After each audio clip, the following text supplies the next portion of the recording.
Le chantier du bassin est en cours. Donc là, j'ai commencé à ramener des beaux bébés pierres, hein.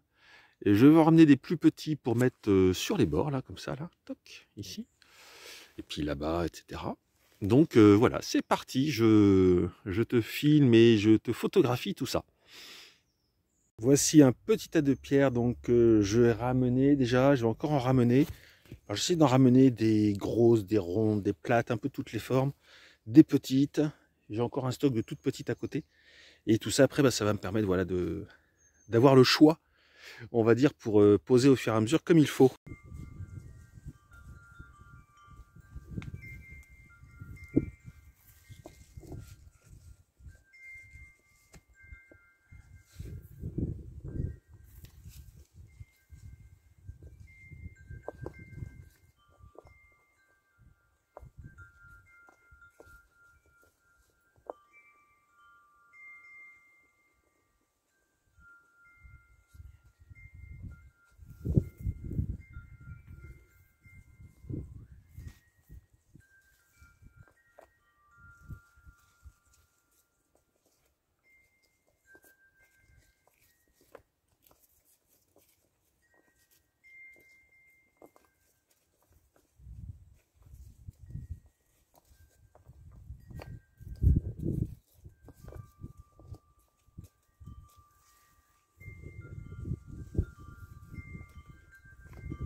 Alors voilà, tu viens de me voir un peu mettre des pierres en place, et le principe là que je fais, c'est qu'en fait j'ai élargi le bord entre le bord du bassin et la terre. Avant, tu vois, je m'étais dit tiens, j'avais prévu de faire une petite un petit surplomb, enfin un petit bord, tu vois, mais de la largeur là des pierres qu'on voit ici. Donc c'était pas très très large, et en fait ça me fait mettre des petites pierres qui tiennent moins bien. Et vu que je peux avoir des pierres quand même assez importantes, qui ont un joli poids, et après qui auront aussi une meilleure tenue, et puis ce sera plus joli, je trouve. Au fur et à mesure, là tu vois, je me suis parti de là, donc voilà, il n'y avait pas de choix, hein, c'était comme ça, je me suis dit allez, je pars de là. Et donc au fur et à mesure, là je soulève un peu la bâche. Là j'ai un peu coupé déjà, je soulève la bâche, j'élargis un peu le bord, et après je peux poser des pierres plus grosses sur les bords, ce qui je pense sera plus joli. Alors ça c'est une chose, déjà l'esthétisme c'est toujours sympa, mais fera aussi que ça tiendra mieux, quoi. Ce sera plus costaud. Voilà, donc eh bien je continue.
Donc voilà, tu vois comment je fais.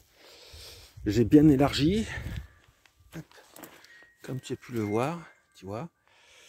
Je rajoute les pierres, après je remets de la terre derrière, et alors j'en remets derrière et qui aille un peu, qui puisse être en contact avec de l'eau, bloqué par les pierres mais en contact avec l'eau, comme ça je me dis que si des plantes ont envie de se mettre au contact de l'eau et puis de pousser un peu naturellement au bord, ça pourrait être sympa. Voilà, donc là maintenant j'ai plus de grosses pierres, hein. J'ai un peu fini mon stock, il me reste des plus petites. Donc je vais aller en rechercher dans la forêt et comme ça on va pouvoir continuer à s'amuser tranquillement. Ça prend du temps mais c'est à la fois en même temps à peu près rapide. Enfin voilà, ça prend le temps que ça prend. Bon je suis content, ça avance bien. Il y a des gros bébés, hein. Là tu peux voir qu'il y a des pierres qui sont grosses, hein. Mais ça va être vraiment sympa. Donc je continue. Voilà, il me reste le petit virage jusque là, donc j'ai fait plus de la moitié. Donc c'est cool. Je suis très content. Et voici le bassin, on peut presque dire fini. Voilà, tu peux voir toutes les pierres que j'ai ramenées. Je peux dire que c'était pas léger. Donc il y a des petites, des moyennes, des grosses. C'est vraiment chouette. Et finalement, par rapport au niveau de l'eau, ça va. Donc l'évacuation, elle va se faire là-bas. Comme ça, après, ça va partir comme ça. L'idée, ce serait après, plus tard, de faire que l'évacuation, elle rejoigne pour descendre jusque là-bas. Voilà, jusque là. Et là, je vais refaire un autre étang. Et donc le niveau de l'eau, il peut encore monter d'une dizaine de centimètres. Ce qui fait que les parties où j'ai pu faire exactement comme je le voulais, c'est génial. Parce que tu vois, en fait, j'ai fait un replat un peu plus bas que le niveau de l'eau. Ce qui fait qu'après, les pierres sont posées dessus. Et là, quand ça va monter de 10 cm, hop, les pierres seront cachées, le bas sera caché. Et en fait, on ne verra plus la bâche. Il y a des endroits où, par contre, je n'ai pas pu faire ça parce que je n'ai pas assez de bâche, de longueur. C'est ici. Ici, donc là, j'ai laissé la bâche arriver droite, mais j'ai pas pu la glisser sous les roches et puis faire de la même manière. Donc, elle se verra toujours un petit peu, logiquement. Mais bon, ça va aller. Avec les plantes, après, ce sera joli. Et ici, donc, ça va être la sortie, hein. J'ai pré-tracé l'endroit. Ce sera là où se fera l'évacuation. Donc, pour l'instant, je laisse comme ça. J'attends de voir le niveau monter. Et en fonction de quand il sera monté, je pourrai vraiment ajuster, si tu veux, la hauteur d'évacuation d'eau. Et après, faire mon chemin comme ça qui va partir. Et partir comme ça. Avec peut-être que j'utiliserai une gouttière après dans le champ. Je sais pas, on verra. Donc écoute, je suis vraiment très très content du résultat. Ça rend bien, tiens, je reprends un peu plus de recul. J'aime bien ce bassin sous tous les angles. Je suis vraiment très content. Après, maintenant, il n'y a plus qu'à ce que les plantes repoussent là au-dessus des pierres. Je vais planter des petites choses. Enfin voilà, il y en a déjà qui sont plantées, qui vont repousser. Et d'ailleurs, en parlant de ça, c'est très drôle. J'ai pu voir, alors j'ai fait attention de ne pas lui marcher dessus. Ici, ça, et ça c'est des feuilles. Ça y est, je vais avoir perdu le mot. Des feuilles de pavot. Donc j'ai déjà des pavots qui se sont replantés tout seuls comme des grands et qui commencent à pousser. Donc c'est super amusant. On est pourtant tout en saison, hein, mais bon, voilà, c'est comme ça. Donc, voici le bassin. Je suis super content. Et puis au-dessus, tiens, j'ai fait aussi... j'ai mis un grillage que j'ai récupéré là qui traînait dans la grange. Je J'ai récupéré ce grillage-là, je l'ai fixé, et comme ça, j'ai ma petite plante grimpante qui va pouvoir s'épanouir dessus. Ça va être super joli aussi. Donc c'est cool, le petit coin s'aménage. C'est vraiment sympa.